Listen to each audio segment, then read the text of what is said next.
Hola mis queridos amigos y amigas de la historia con Gilma. Vamos a hablar de cómo vivir y sobrevivir al harén. El harén es una de las instituciones sociales más complejas y también una de las que con frecuencia se idealiza más. Nos parece que la vida dentro de este espacio está llena de lujos, de placeres, que en él es posible encontrar el amor y ser feliz. La realidad es que el harén fue un sitio de confinamiento que se presentó en diferentes culturas. Lo encontramos ya en Egipto, lo vamos a ver en Persia, lo vamos a ver en China, en India, en todo el mundo islámico y obviamente en Turquía.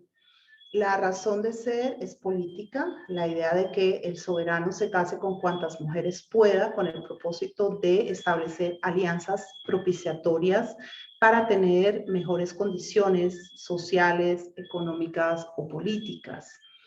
El harén nace entonces, digamos que en pequeño, y poco a poco va creciendo. Cuando un imperio llega a ser tan grande como el chino o el turco, puede adquirir unas dimensiones verdaderamente catastróficas. Sabemos que los reyes aqueménides de Persia tenían hasta 400 mujeres viviendo en el harén. En cambio, en el caso turco se ha llegado a hablar de 800 y hasta 1500. A mí me parece que eso es un tanto exagerado. Puede ser que el personal del harén llegara a esos números, pero hay que tener en cuenta que no todos eran mujeres, ni todos estaban al servicio del sultán en términos de satisfacción erótica. Habían en el harén un buen número de hombres que prestaban servicios de seguridad y que se encargaban de controlar a las mujeres. Entre ellos estaban los llamados agas o genízaros y sobre todo los eunucos africanos, que eran escogidos específicamente por su color de piel con el propósito de que si alguna mujer llegaba a tener relaciones con ellos y quedaba embarazada, este hijo iba a delatarla de inmediato. También estaban las mujeres que eran esclavas de servicio. Algunas habían llegado como odaliscas y no habían clasificado para favoritas o para complacer al sultán porque no eran lo suficientemente bellas o no eran lo suficientemente delicadas. Entonces estas mujeres estaban al cuidado de otras mujeres, es decir, tenían que cuidar a otras mujeres, bañarlas, hacer la ropa, hacer muchas tareas que eran demandadas por la comunidad de concubinas. En el harén se entraba con un cierto margen de inocencia y del harén se salía ciertamente con un gran alto grado de corrupción. La razón de esto era la de poder sobrevivir. No era fácil vivir en el harén. Allí reinaba lo sórdido, ahí reinaba la envidia, reinaba el deseo de ganarle a la otra persona, de hacerse con poder, porque el poder significaba mejores raciones de alimento, poder tener acceso a ciertas complacencias, perfumes, cremas, joyas, cosméticos, baños, salidas inclusive, porque las favoritas del sultán eran parte del séquito que éste llevaba a sus expediciones de caza o cuando se trasladaba a alguna campaña militar. Entonces, todo eso hacía que se jugaran las rencillas aún en lo más pequeño. Lo primero que una mujer que entraba al harén tenía que perder era su ingenuidad y lo que tenía que ganar era intuición. Tenía que ser capaz de anticipar las jugadas de sus enemigas, tenía que ser capaz de leer a las otras y hacer alianzas que le fueran beneficiosas. Tenía que saber que su situación siempre iba a ser frágil, a pesar de lo mucho que pudiera ser amada por el sultán o preferida por el sultán, porque él tampoco podía defenderla todo el tiempo de las demás.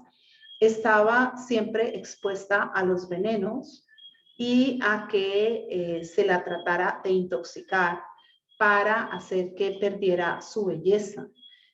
cuando estaban embarazadas eran particularmente vulnerables porque aunque estaba bajo amenaza de muerte cualquiera que hiciera perder un hijo del sultán, era también cierto que habían muchas maneras de generar accidentes o malestares a las embarazadas.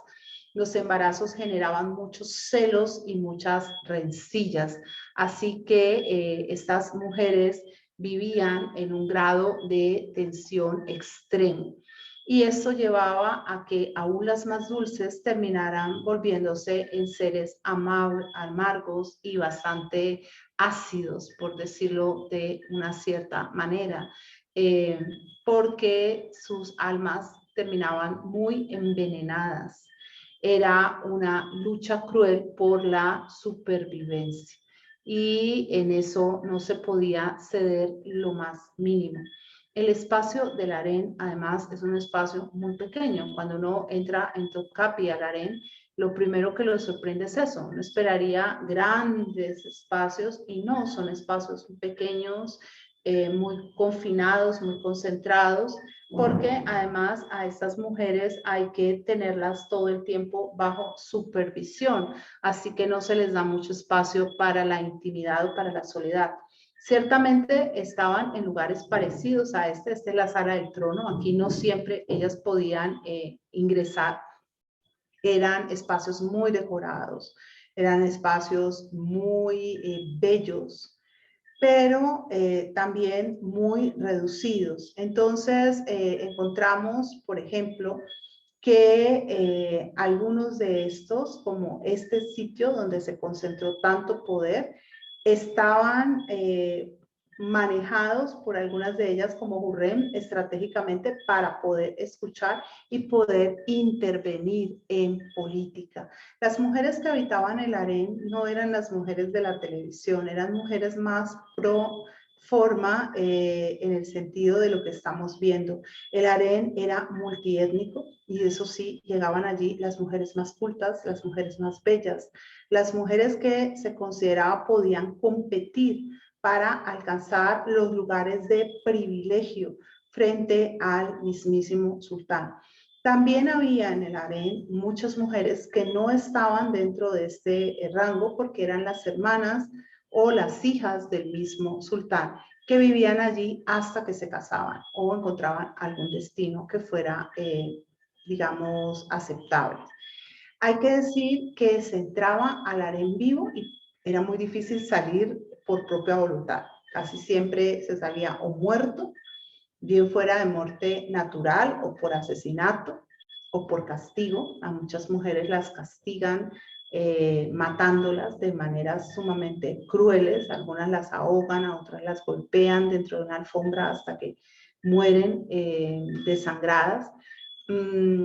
O bien se sale por permiso del sultán cuando una mujer es liberada de su servicio y entonces se le permite casarse o entrar a algún tipo de asociación religiosa que el sultán pueda, digamos, ver con buenos ojos.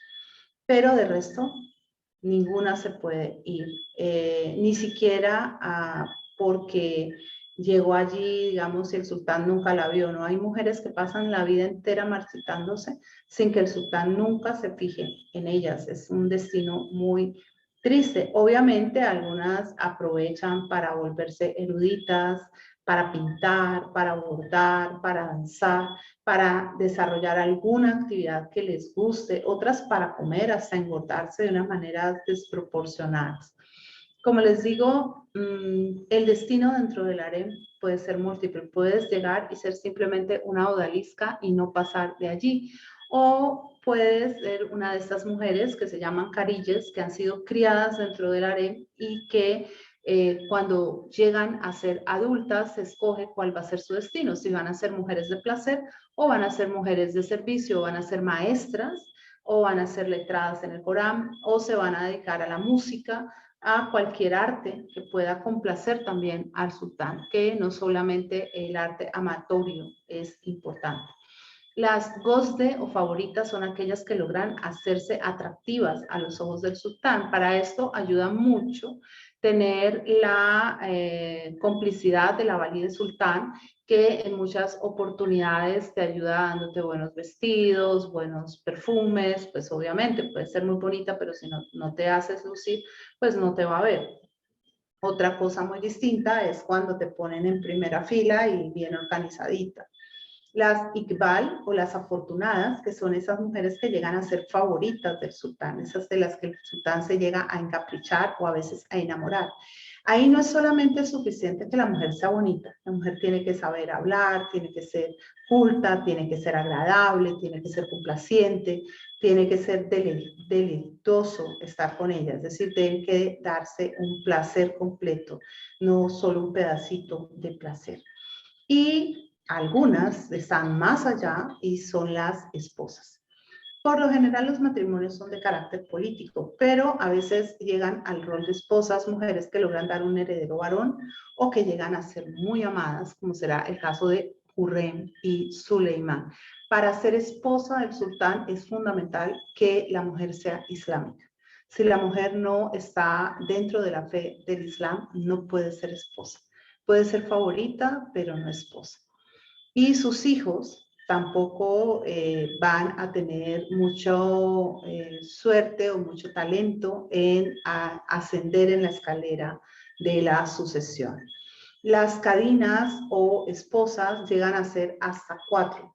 Y la mujer más importante dentro del harén es la valide sultán, que es la madre del sultán, reinante.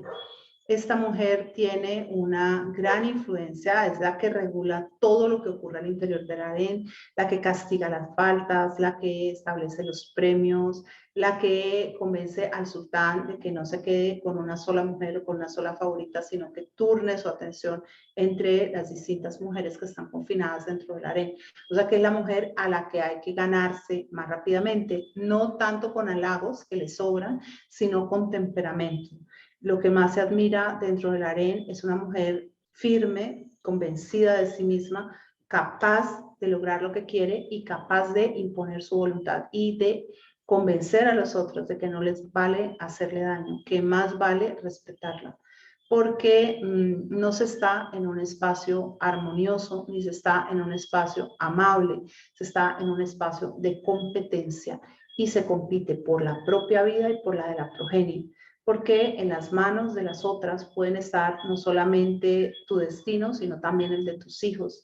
Y por esta razón es tan importante estar todo el tiempo atento y tener sagacidad e inteligencia. Detrás de las Kadin van a estar las Iqbal y las últimas van a ser las Gozdes. Las Gozdes están en camino de ascenso y son muy vulnerables. Generalmente las otras las usan como caballos de carrera porque ellas saben que después de ciertos partos pues es difícil contener o retener la atención del sultán. Entonces ellas apuestan a una u a otra para que sean sus aliadas y para a través de ellas manejar al sultán, porque el juego al final siempre es el mismo, es lograr manejar al sultán y posicionar al hijo como el próximo sultán para adquirir ahí sí un poder que sea completamente incontestable. Algunos sultanes, como el propio Suleimán, tuvieron la posibilidad de escoger relativamente las mujeres que quisieron y tenerlas cerca. Sin embargo, ni siquiera un sultán como Suleimán podía defender por completo a las mujeres que amaba. Siempre estas estaban expuestas y tenían que ser capaces de moverse solas y ganarse su lugar en el mundo por sí mismas.